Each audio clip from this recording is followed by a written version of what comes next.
Hey, welcome to my channel. My name is Sarah. Today I'm going to be reviewing a $5 New to Me foundation. So I was wandering around Sally Beauty and I noticed that they have a decent amount of makeup. I thought that they just had the little stands by the counter, but they had like 3, maybe 4 full makeup brands. None of them are brands that I've seen at the drugstore at Ulta. But anyways, I was looking at one of the brands and noticed they have a $5 foundation. So immediately I was like, I gotta try this. I have a full stock of foundation, but apparently I need to get another bottle. It is the Femme Couture Get Flawless 8-in-1 foundation. Everything from this brand was really reasonably priced. I'd say it's around Wet n Wild's pricing. The other brands that they had, Collab and Palladio, were a little bit more expensive. I would say they're more like L'Oreal prices, so their foundations were over $10. And this one said it was medium to full coverage, so possible full coverage for only $5? Yes. The shade range isn't great. They only have 8, but that's kind of expected since it's not a big drugstore brand or something that is carried at Ulta. My shade is Fair, and the bottle says it's a multitasking foundation with 8 great benefits that create flawless looking skin in one easy step. This blendable formula color corrects, moisturizes, is a primer, concealer, foundation, and dries to a beautiful powdery finish, while it helps smooth lines and is 97% oil-free. That is very specific, and I respect that. So it claims it does a lot, basically everything. You don't need a primer, it'll work as your concealer. I love that it is a powdery finish. A foundation that I don't have to set with a powder afterwards is just gold. And I didn't find any reviews of this online, so I'm going into this without any prior assumptions. For $5, it's a pretty nice bottle. It's like a frosted glass, and then you get a pump, which is the best. Okay, so I'm going to test this out without a primer since it does say that it primes. I'm going to trust that it is telling the truth, and I'm going to be testing it out on one side of my face, blending with a sponge and the other with a brush. Okay, so the formula, it's not too thick, not too thin, it's not watery, it's not dripping down.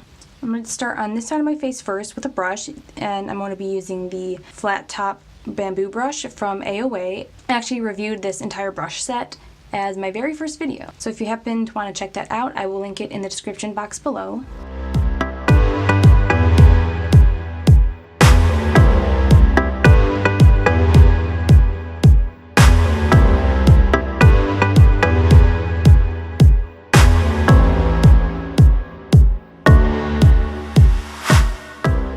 Okay, it's providing pretty good coverage.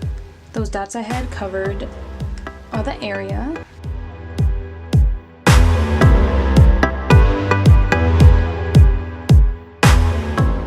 Alright, we need to pull the hair back.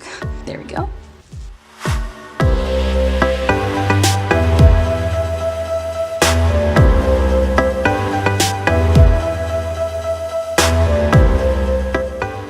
Okay, so it did cover up a good amount. There's a lot more redness you can tell on this side. It's not full coverage yet. I still have a little bit of scarring coming through, so I'd say right now it is at about medium, which it said medium to full, so I'm guessing I can try and build this up. The shade is not bad. I think it is still a little bit too dark for my face, and this was the Fair.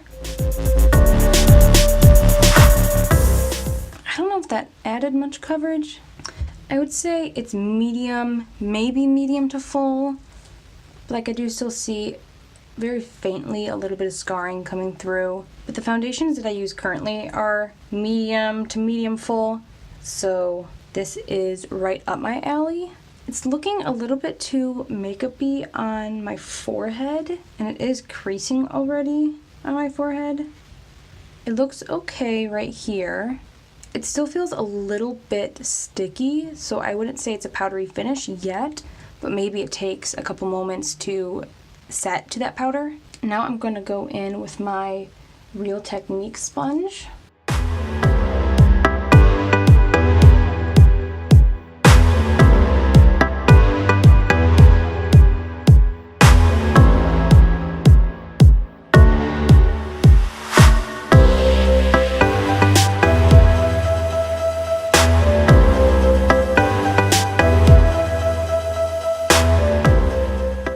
Okay, a lot lot better coverage with the brush. I don't think I would ever use a sponge with this foundation because it basically makes it light coverage. Like, I have some breakouts right here that I can completely see.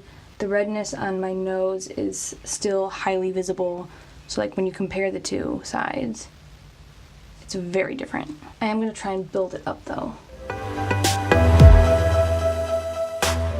It still looks pretty makeup-y, even with the Beauty Blender. And like the other side, I can't really build it up much. Like the redness around here is still very much there. It blends out pretty easily, I will say that. It's not a tough formula to work with. And you don't have to pump out a lot of product. So that's nice about this. Okay, I think it looks a lot better on this side after I get the main coverage with the brush and then go over it with a sponge to make it look a little bit more skin-like. It is looking better. I don't know that I would technically say that it is moisturizing, but it's not drying. And it's possible that this would look a lot better if I used a primer. It says that it works as a primer, but I think it would look a lot better if I used one of my typical primers that I know work well. Okay. Now that it's set down a little bit, it feels like a very slight powdery finish. Like if I was in a rush, I think I would set this with powder, but if I have a few minutes to let it set down, it might be okay. I'm gonna give it a few more moments, then I'm going to try to blend concealer and all of my other powder products on top.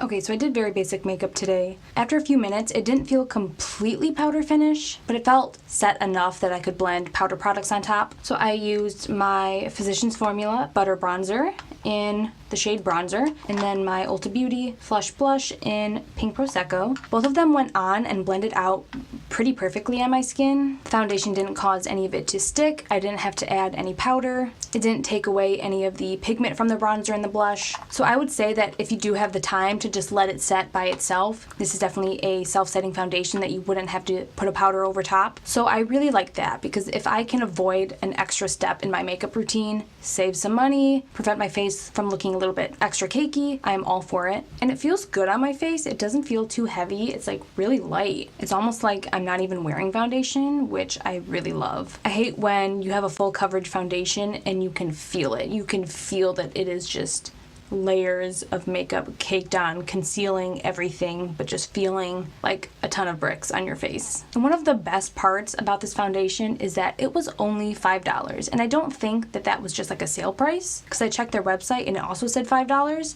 And that's just phenomenal, because like that is your lower drugstore brand price. That is great. And it's good, durable packaging. I forgot to mention this in the beginning, but you get 1 fluid ounce, so that is standard. I'm going to try and get a close-up on the foundation so you can better see how it looks on my skin.